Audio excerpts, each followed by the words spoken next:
Just days past now. Where are the emotions? A few days on from that final. Well, what a final. I think we've almost moved on so quickly in the news cycle here in England that there hasn't been much time to reflect on what a dramatic 80 minutes of rugby that was. I think the emotions for me are just immediately looking forward to 2025, partly because it's here and I live here, and I think that's a natural thing to think, right, we'll be part of that a little bit more than we were able to be part of that, but also because you can see the trajectory. We're going to go from 12 to 16 teams. Your South Africas, your Japans of this world are all getting better. WXB coming next year. So my kind of sense is very good World Cup. Now let's make it even better. And that's a really exciting place to be. Obviously, if I was English, I'd probably be feeling a bit more sanguine this week. I was very disappointed for them, which for an Irish person is unusual, to be sorry for an England team. And I think, nobody who's kind of followed their journey could feel anything but, huge sympathy. And, I'm sure people were devastated for them. But look, the next one's here, and those players who will still be involved in that, hopefully will be able to switch their minds next year to think about that pretty quickly. Yeah, I don't think a game has had more of a juxtaposition for me. The tournament and the spectacle it was, and some outstanding rugby coupled with just utter heartbreak. I sadly lost a dog earlier this year, and I'd never been through that before. And it's a similar kind of feel this week. I'm absolutely gutted. Fairly close to Tuttosi, is one of our very own here on the Women's Rugby Pod. But feel for her and the rest of the team. I'm Johnnie Hammond. That's Ali Donnelly, the Scrum Queen herself. And this is the Women's Rugby Pod.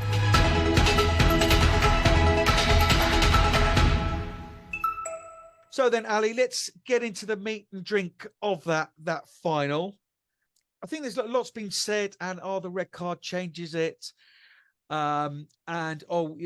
brave, plucky England. But actually, technically, where did you see that game won and lost? I mean, it's for me, it's in quite a few different parts. Let's talk about that opening 16 minutes. Yeah, so interesting that there's been so little analysis, I think, done on the final itself. I know Squidge has put a video up overnight, which is looking at where the game was won and lost, but we haven't seen much of that. I think people are maybe jaded, and there's a lot of news in sport going on. There seems to be some other World Cup happening. So I think the person who said it best for me was Giselle Mather. So she was interviewed after the final on the BBC's podcast. She was down at the Cabbage Patch.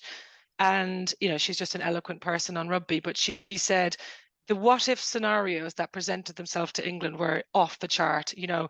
If you think about it, so the day before, Leanne Riley, probably the one player, Leanne Infante, sorry, they couldn't do without. I actually gasped when I looked up, and I woke up and saw that news. I just couldn't believe it. The whole story about that selection and so on. And I think for me, just to focus on her, because people have moved on from that a little bit.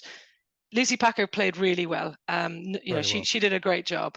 But I think there's the emotion of losing that, key player, but also there was such an interesting moment in the Red Roses documentary. I don't know if you remember this. I was amazed they left it in, where they had the England coaches talk about why they weren't picking Natasha Hunt. And Scott Beeman, the England backs coach, said something like, well, with the way we're trying to play, we're not going to bring her. Well, firstly, I thought it was a bit mean-spirited that it stayed in there, to be honest, because that must have been hard for her to hear. They didn't talk about many other selections. And second, I think it placed this massive kind of focus on Leanne and how she plays and what she brings to the team. And although Lucy played well, she hasn't been in the team. And I imagine emotionally that will have taken a little bit out of that team happening so close to the game. So that happened before kickoff. Obviously, Helena Rowland too, huge player, but exactly. But I guess in terms of the kind of the fulcrum of the team, the 9 and 10 are your key, right? So there's that. They played beautifully. They kicked off. They played beautifully. Red card. I mean, I think a lot of people saying the red card changed the game, and if England had kept 15 players on the pitch, they'd have won. I don't know. Who knows? But I also think people shouldn't forget that Portia Woodman's one of the best players we've ever had in women's rugby, certainly the best winger in the world. And she's gone off. And that also changes how they play, because Letta Ing is a great player, but she's been coming back from injury. She's a lot less experienced. And so I think those things are just massive for England. And also, again, Giselle said this, if you've ever played a game without a winger, so I have, because I've played at lower league rugby, and you often turn up without players, right? When you play without a winger, you are always second guessing yourselves, because you don't want to attack in a certain way sometimes, because you think, if we turn the ball over, we're going to be short back there.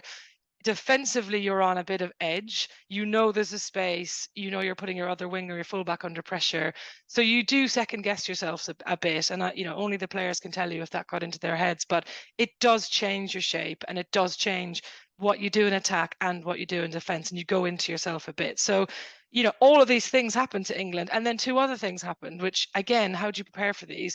The TMO intervention, which then eventually led to a New Zealand try. I mean, that's unheard of, and very, only happened because there was a long break on play. And then I think if you had said to me or anyone, England will be trailing by a few points with 30 seconds to go, but they'll have a throw into the line out a few meters out, you'd say they're probably going to win that match. Yeah, we're done. If you'd said, though, that was going to happen, and at the same time the players not on the pitch included Marley Packer, Amy Cockayne, Zoe Allcroft, Sarah Hunter, you might have said, I don't know. And so big decisions were taken in the game, some by, the officials, some by the players not kicking for posts and that penalty before they went to the corner, and some by the coaching team to take off in a World Cup final. England have great strength and depth, but those are big, big players to not be on the pitch when you got 30 seconds left to win a World Cup final. But these, it's amazing what happened in the 80 minutes. And that's just England. Ruaidhri Demont is up for World Player of the Year this weekend in Monaco. Her tap and go that led to the turnover to give England the line out. On another day, the narrative is that the New Zealand captain made a huge error and they lost the World Cup final. And that's sport, right? It happens. But so much happened. I don't know if it's even possible to... I've realised I've just talked at you for about 5 minutes, but it was just an extraordinary game of rugby, at the end of which someone was going to be devastated, and it just so happened it was England. Yeah, I've been waiting a while to say all that, have you, Ellie? I have, yes, I have. And also, I'm so sick of writing. And another thing. I can't bear to write about it again, so I'm just saying it all to you, Johnny. No, look, I think you in particular have been immersed in this game for a while, and look, I think the bottom line is we're both utterly delighted at how the final went, and we'll sort of just pan out a little bit in a moment or two. But and if it's any other side, I think New Zealand put 15, 20, 30 points on Canada or France had they been there. I think it's testament to England that in the last minute they have a line out with 14 players to win the game, and I think no other team is anywhere close to that, with the atmosphere and the way that New Zealand were playing. And I think for me that opening 60 minutes, as you alluded to, that they were blowing the Black Ferns away, and that's the way they wanted to play. And I've said it all tournament, they were holding quite a bit back and going to the line out and the driving maul rather than using the back plays. While during training they're rehearsing it all the time. And I genuinely think, had that red card not happened, and it was totally right that it did, but I think England would have won at some distance. But it does change the way you play, and second guess, as you say, in defence and what have you, it's totally the right decision. Consistency of that yellow card to Lelia Thompson's red. Yeah, I think you could argue that was a red for sure, and I think people did afterwards in commentary analysis. So maybe consistency not applied there. But again, just the what if scenario presenting them, they're gone down to 10 minutes to 14 players, but not fully. And I'd love to know if England have ever prepared for all of those things, probably individually. I'd love to ask them that, but I feel like I wouldn't have the stomach to ask them anything for a little while. No, I completely with you. Just leaving them, throwing a few texts in there, but just leaving them to whatever they need to do, because they will be devastated. Selection, I think, is the trickiest thing for a coach, but the most important thing for a coach. You just any coaching in your time as well. And the speed bumps, as you've already mentioned, with the injuries that happened. The Black Ferns are going into that game with 32 players, all fit and firing. Possibly not fully firing, but all firing. And slowly those speed bumps starts to happen for the Red Roses, even Zoe Allcroft going off during the game. All that leadership goes. Would you have kept, in hindsight, would you have kept a Marley Packer on without that voice? You watch plenty of Red Roses games. Leanne Infante, it's just in your ear the whole time through the referee's mic. Then it's Marley Packer second up. Without those two on, is that Red Roses team a bit different? I think taking Hunter off at halftime felt surprising, and it was probably pre-planned, and Poppy Cleo's fantastic and she did really well. But I think when you do that and then you remove the rest and you've already got no Infante there shouting at you, that does, that does have an impact on a team. I think Amy Cockayne as well was a big decision. Now, I know she often does get taken off, and that's fine. The team are used to it. But her line out was going so well. I think, she's been, I can't believe there's no player of the tournament, it's player of the year, but she, for me, she would have been right in there. And I hope she's been discussed I hope she was kind of shortlisted for it. So I just think it's the big experienced voices, players who weren't there. There were, that's 4 or 5 from the pack alone who were missing in the final minutes. And I know England will say we've got big strength and depth, but the 2017 final, a similar thing happened. And you're kind of looking at it going, wonder if they'd like to have those players there for this line out. Now, it's very easy to say that it wasn't just about the line out, but I those are the questions I guess will be asked in whatever review process happens now as part of the whole look at the coaching team and so on. But would you want all those players on the field if they're fit and ready? Probably. But England have got strength and depth, and that's what they did. Yeah, and they were true to themselves because they backed those fringe players, didn't they? And they always said that they were going to do that and have that strength and depth after 17. Would you have taken the 3 to level it up? Yeah, 100%. I tweeted it immediately. I can't believe they haven't taken that. This is the kick before the one to touch. Yeah, I was very surprised. I suppose the question is whether they felt they had another 20 minutes in them, given what the game had just done, what had been taken out of them. But I actually think if you watch it back, they go straight for the corner. I don't even think they have a moment in their mind. And that's possibly because of that, but also because the line out driving maul has been so dominant that that's just what they do. And I wonder if they had another second, if they'd have maybe had a little conversation about let's level this up and see how we go. So yeah, but I would have. I mean, it's a World Cup final. It would have kept them in it. And you take the points when they're on offer. And even when you get to that line out, it looked rushed. They knew the clock had gone, but you got time for that line out. And the assistant referee come in, which one was on that side, but moved Lark Davis down, and it all just seems rushed. And actually, and if you're the Black Ferns, and England are going to come with a driving line out 5 minutes from the line in the last minute of the World Cup final, and you've got Abby Ward on the field, if you're going to gamble, you're going to mark her, right? Yeah, and Nan Wu as well. She was the best pilferer for New Zealand. So great that for them that she was on the pitch. I read Rob Kitson wrote in the Guardian that Wayne Smith had called down to tell them to go up at the front and contest it properly. Because if you remember, bar 1 or 2 attempts, they really hadn't been doing that. So interesting that he was adamant that they do that. Yeah. I mean, look, I think Abby Ward's unbelievable player, incredible. I loath to say anything that suggests that I don't think that, but yeah, I think it was pretty obvious where it was going. It was going to the front, it was going to her, and they took a gamble, shades of Lions many years ago for those of us old enough to remember. Why wouldn't you have a go, right? Because the thing is, if England get the ball and drive, they're going to score and win the World Cup. So that's just what was happening throughout the whole tournament and throughout the game already. I can't remember how many tries they got from that, but 3 or 4. So yeah, a gamble with no risk attached for New Zealand, because either way, if they catch it cleanly, they're probably going to score and you're going to lose, or else you're the hero, and that's what happened. Yeah, and England had rumbled in from 25 yards from driving like twice in the game. So no, absolutely, that's such small margins. The Black Ferns were outstanding, weren't they? Yeah. Stacey Flula, just for me, just there's plenty of press about Ruby too, of course, and lots of other players, but Stacey Flula, just moments of absolute and utter class on the field that just ultimately for me gave them the edge. Yeah, I mean, when she kind of stood Emily Scarrett up at one point, I think it was a reminder of just what a great attacking player she is. Not many players do that. I did want to mention Emily Scarratt briefly.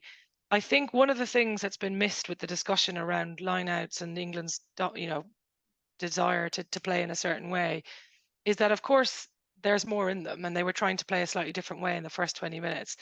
But I've never watched England play for such a period of games where they used her less. So she is often the point of, go forward, get England on the front foot in the midfield. And because they weren't doing that, I thought it was so unusual to see her sort of subdued the odd time she got the ball cleanly. And I think because they weren't doing that throughout the tournament, it was then very hard for them to switch to playing that way. And I think, she's a world-class player. But I don't know if England had played in a way that they're often allowed to play in the Six Nations, where they can get the ball out quickly, and their decision is often like not to be such forward oriented, but actually to play it a bit more. Maybe they might have been able to use her more effectively in the final. But Stacey Fluhler, what an attacking player! And I think I said after her going off with a smile on her face, the match wasn't even won and she's injured, is for me moment of the competition, because it epitomized them. Which is essentially quite a naive team in some ways. The Dumont tap and go at the end. I mean, who does that in a World Cup final where they could just boot the ball out, win the match, it's over? But just amazing. I mean, watching them play it out their 22, 7, 8 phases, just no one can do it like them. So yeah, all credit to them. And if they get their act together in New Zealand, that's going to be a hell of a team in 2025 as well. Yeah, couldn't agree more. I didn't see, and we've different back to England again, but run the 2014 off the top line out that Scarratt effectively wins the World Cup final for that short angle in that last line out, because New Zealand aren't expecting you to put it down the back like ifs, buts, maybe. But we've spoken about before how she just grabs games by the scruff of the neck and dominates them, and literally the outcome of the game is because of her interventions. And Bobby Cleel's been the same, and Marley Packer's been the same. And I'm not saying that any of them have performed badly, but it just, that absolute and utter unbelievable performances we kind of expected. Almost been too much of a team. We're not allowing those tall poppies to come out. I mean, look, I don't want to sound harsh because they're such a great team who've made history, but I think it's unarguable that the way in which they decided to play was to the detriment a bit of some of their attacking threat out wide. And they have great attacking threats. I mean, Abby Dow, Helena Rowland, Emily Scarratt, but they didn't get many opportunities. When they did, they looked great. But if you're going to play 6, 7 games in a row where you're really telegraphing the kind of way you want to play, and that's fine because it's really good, it is hard then in clutch and crunch moments to switch that and say, all right, now we're going to, and they couldn't quite do it. I'm not criticizing them playing that way. It's their great strength, but it definitely, they didn't look the old court team they could. And we know, because we watch them all the time, that they're well capable of that. And I go back to that Scott Beeman comment, which I was astonished by, that again, that it stayed in there, because I think it kind of signposted very quickly to anyone watching that they were going to stick to a certain style of play. And I know Simon Middleton said throughout, we've got more in the locker, we can do more. But your backs coach just said on camera, the way we play is X, and that's why we're not bringing that player. So just so interesting. I mean, we could talk about it for hours. We really could, Miss Marple. Absolutely. The analysis of the video, that's sadly how entrenched and absorbed we are by it. The tournament as a whole. New Zealanders have woken up to women's rugby, 45,000 plus paid for tickets to go and watch women's rugby. That's the first time. 1.7 million viewers on ITV back here in the UK. We're past that corner, aren't we, Ali? We are, aren't we? Yeah, we are. And I think only going up now. I think that there's two things for me about how you assess this World Cup. One is I get a little bit kind of bemused when people come out and proclaim best World Cup ever. I mean, obviously, every World Cup has to be better than the one before. If not, we're all doing something wrong. There hasn't been one for 5 years. Obviously, it's going to be better. So, but that's good. But I think we should give New Zealand rugby a little bit of praise, which I don't often do. Yep. They didn't have to bring the World Cup there. They bid for it. They brought it there. They sold out Eden Park for the final. And that's great, well done, because that's not easy. They don't, Eden Park doesn't sell out all the time for All Blacks games either, so or certainly not the teams below. So that was really good. I think the tournament will be huge for the Black Ferns and for that brand in New Zealand. And the public there's a little bit of apathy around the All Blacks, a little bit, because of the tough year that they've had. And suddenly you've got these kind of smiling assassins who, play wonderful rugby and are great advocates, speak to people in the community. So that's really good. I mean, I think the thing I'd be concerned about is they're not going to, I don't know of plans for them to play at home within the next 6 months. They've got the Super Rugby Opiki competition coming up. But I think one of the things that we saw here when England won the Euros, the Lionesses, they immediately announced games, big one against the USA at Wembley, sold out within, I was in the queue, got tickets, but sold out really quickly. So I think, that building on the momentum for them is going to be slightly trickier because they're not getting the opportunity to play at home. But I think undoubtedly the lead up the next 3 years, the WXV is going to be massive for the development. Don't get me wrong, it'll probably be very bumpy, massive new competition trying to find its feet, but it'll be huge. And I don't think any of us expect anything other than the RFU selling out Twickenham in 2025. Standalone game with Twickenham this Six Nations. Get your tickets on the England Rugby website. Already over 20,000 sold already. Let's get that second tier filled as well, shall we? Because it's just going to be cracking rugby. I loved Canada. I loved everything that Canada was about in the tournament. The French was just brilliantly French, and we expect nothing less from them. But to see the emergence of the South Africa, that lady in charge and waving her wand down in South Africa very well. So you'd expect probably nothing less than some brilliant improvements. But South Africa, Fiji, people fell in love with Fiji.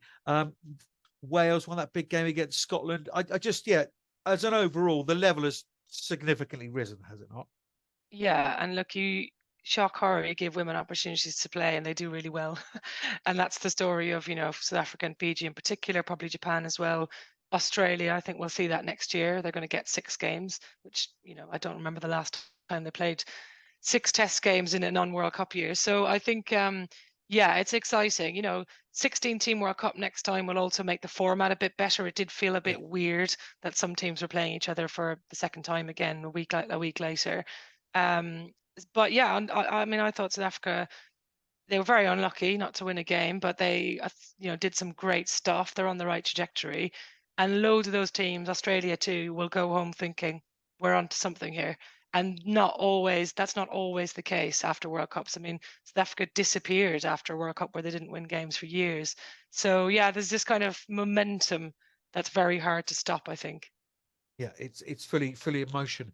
We'll just nip it back just finally before we're going to have a wee look at team of the tournament and player of the tournament as well. We're going to whiz through that, but just finally, Simon Milton was crestfallen in a couple of press conferences since, and part of my reasoning for wanting England to do, I'm an England rugby supporter as a fan. 2003, the men's team deserved to win the World Cup, right? You go to New Zealand, you win there, you beat all the top 3, all the rest of it. They're the best team in the world leading up to the last 2 or 3 years. The Red Roses were the same, and for the investment, for all the bumps in the road we had with the RFU and all the rest of it, but they're totally and utterly leading the way, dragging other unions, kicking and screaming by what they're doing, and it just felt as a women's game they deserved it. So what next for the Red Roses? There must be a review. Is it time for some fresh voices? We're talking about a coaching group that has made history with 30 wins. Can't take that away from them. But is it time for some fresh ideas, some fresh perspective?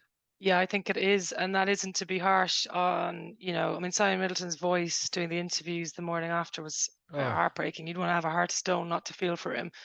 But at the same time, he said it himself before the tournament, said they had to win and they didn't. And for him, I think no one will ever take away that winning streak from them. And will anyone ever even beat it? I don't know. No. So he's already made history. But look, he's had 2 goes at a World Cup and they haven't won. So I probably think, yes, it'd be surprising if you don't see a new head coach there.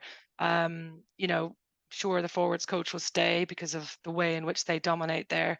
but I'd be surprised if he stays on. Don't know if he wants to or not, but sport is brilliant but really harsh, and I think in a performance environment setting, 2 World Cup cycles have failed for England now, so probably we will see that. I think off the pitch though, away from the coaching setup, England don't need to do a lot. I mean, they're going to have to keep moving forward, but they've already got the building blocks in place to continue their momentum. Whereas there's a lot more work to be done in New Zealand. So New Zealand will have to get a new coaching team because Smith's going, and that was always temporary. There's a load of work to do in the leagues and the domestic representation below that. Whereas England are well on their way with the Premier 15s, the new chief exec coming in, which is really exciting. Loads of work under the every row strategy to build up towards 100,000 players, which would be phenomenal. No one else will have ever done that. So, there's a lot for them to be excited about, and people, as you say, are taking their lead from them. I have said many times before that they started a domino effect, and Ireland, my home country, said in 1 year, we're not going to focus on contracts. There's so many other things to fix, and I didn't disagree with that. And then all of a sudden, England start thrashing everyone, and everyone starts panicking, and Ireland have got contracts all of a sudden. Wales have got contracts, Italy have got contracts, Scotland are getting there. So, they are at the forefront of it. They don't need to change a whole lot, but I do think for sure you're probably going to see a new coach. So Joe Yapp heading it up, Anna Rich is backs coach, and Lewis Deacon forwards coach. Yeah. I mean, there's so many great women you could look at. Giselle's another one. I'm obviously biased because she's a Teddington Antlers legend. But one of the things I think might be interesting is the Wayne Smith experiment. Now, I know he's Wayne Smith, right? Like, spectacular. I think he's amazing. But I wonder, and I'm not necessarily suggesting this is a good or a bad thing. When you appoint women's head coaches for national teams, it's often seen as secondary or less than, and not as attractive as coaching a professional men's team, whether it's club or a country. I wonder if that will change a bit, and you might see some more experienced coaches, and they will probably be men because that's the world that we're in currently, looking at it. Because what a great job the England job would be, right? You're inheriting this amazing team who are going to be playing at a home World Cup in 3 years' time in front of a full Twickenham probably at some point, whether they're in the final or not. What a great job that is for anyone. So I think it would be a very competitive process if England were to advertise for that. And again, I don't want to sound like I'm being disrespectful to Simon at all. It's currently his job. But if that's where they go, I think it'd be fascinating if Wayne Smith's kind of influence and how he's loved it. There's an interview with Graham Henry doing the rounds as well, where he said, "This is the pleasure of my career." Maybe there are people out there who wouldn't have considered it who might now, and whether that's good or bad, who knows, but certainly make for a good shortlist. Yeah, it certainly does. You're absolutely right. The joy, the clear, genuine joy that Wayne Smith and Graham Henry have had. He's picturing them with funny sunglasses and flowers around their neck and all the rest of it, while holding up the cup. They've thoroughly enjoyed it. We've thoroughly enjoyed it. Time to whiz through a quick team of the tournament. I'm Stacey Fuller, and you're listening to the Women's Rugby Pod. Go on then. Starting in the front row, then Loosehead. Yeah. So Olivia de Marchant. Yeah. Yeah. Well, I went or Crystal Murray is my other one. Okay. Have you seen her reception back home? Unbelievable. I need to share that video somewhere. Unbelievable. Oh, I was chopping onions a lot. Really was. Either of those, though. Yeah, I think I'd be. There are others as well. Dessay in France. Sorry, my pronunciations are atrocious, which is why I don't work on radio or telly. She was very good as well. Yeah, no, she certainly down on my list here. Although Crystal Murray, for the impression she's made off the bench, let's give her the nod. Hooker. Yeah, gotta be Cockayne, I think. Tuttosi, lots of tries. Yeah, I mean, she was brilliant, particularly in the first few games. But I think in the kind of knockout game, it was tougher for her. And whereas I think Cockayne was just so consistent. I mean, I think she's almost underrated. It's slightly odd, actually. But for me, it's got to be her. Yeah, I think Amy Cockayne is one of, if not the first name on the team sheet. Her arrows in a monsoon biblical conditions, and it's 100%. Whereas Tuttosi's line-out fell apart in those two final games. At 3. Yeah, so I've gone for the Fijian, Rassalia. Is that right? Rassalia, yep. Yeah, I've gone for her. What a player! I'd love to see her playing, more often. She was brilliant. Who have you gone for? Yeah, couldn't agree more. I had Dilly Kamel in there as well.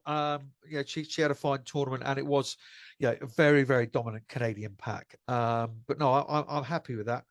In the second row, Tough. Bruce, Ball, Ward. Yeah. So I've gone Roos and Ward, but Ward is my definite, and I know the last line that will be playing in her mind forever, but she was brilliant throughout. Fall's brilliant. Roos maybe slightly edges it. Yeah, I went Fall and Roos, but harsh. I'm gonna say Ward should be in there. Understood, Ali. I'm not bad. Your superior. Who's the other one then? Roos or Fall? Roos for a youngster. Roos, I think. Yeah, I think probably Roos. Yeah, back to the days of a proper engine room for the Black Ferns. 6. Well, best of luck. Escudero, Hermé, Matthews. You could put Calendar there. The other flankers I'm thinking out now is 7 is Butchers, although went out fairly early. Hirani, Paquin. Yeah, tough this. I went. So my back row, I went Matthews at 6, Calendar at 7, and De Goody at 8. The 3. But there are loads of others. I mean, it's really hard. Hirani's another one. She had a great final. So yeah, Matthews, Calendar, De Goody for me. But there were loads, and back row is always so hard to pick. The South African LA. What a player she is. Yeah.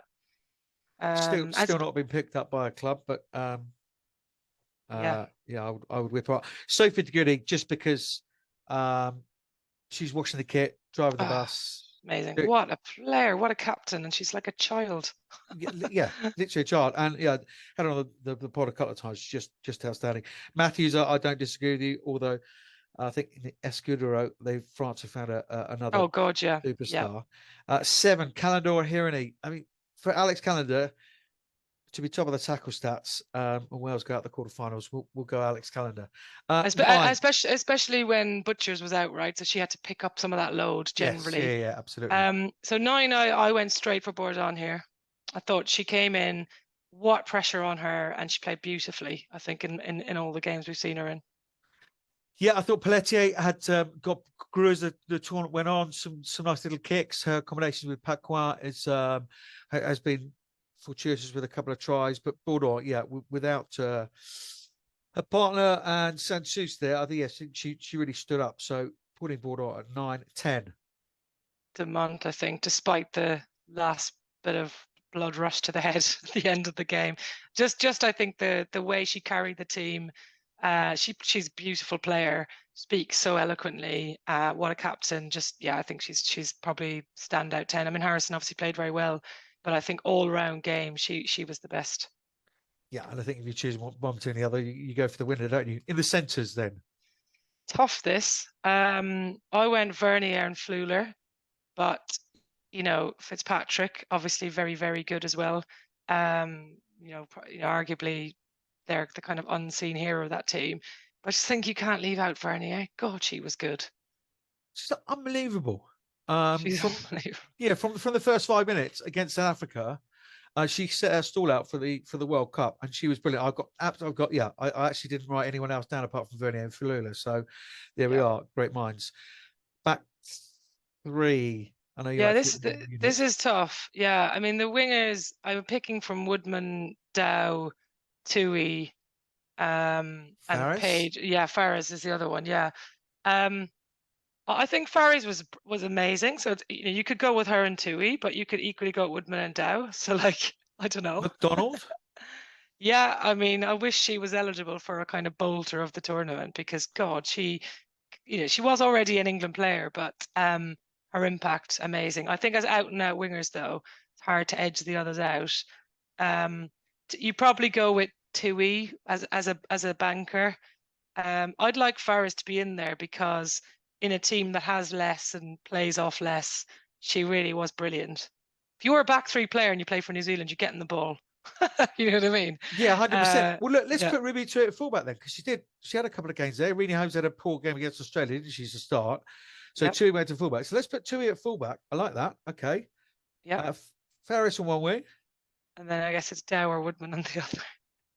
Oh. I mean, yeah, I don't know. I mean, it's hard not to pick Woodman, but Dow's story, I think, the try of the tournament for sure. I don't know if the public voted for it, but it should be.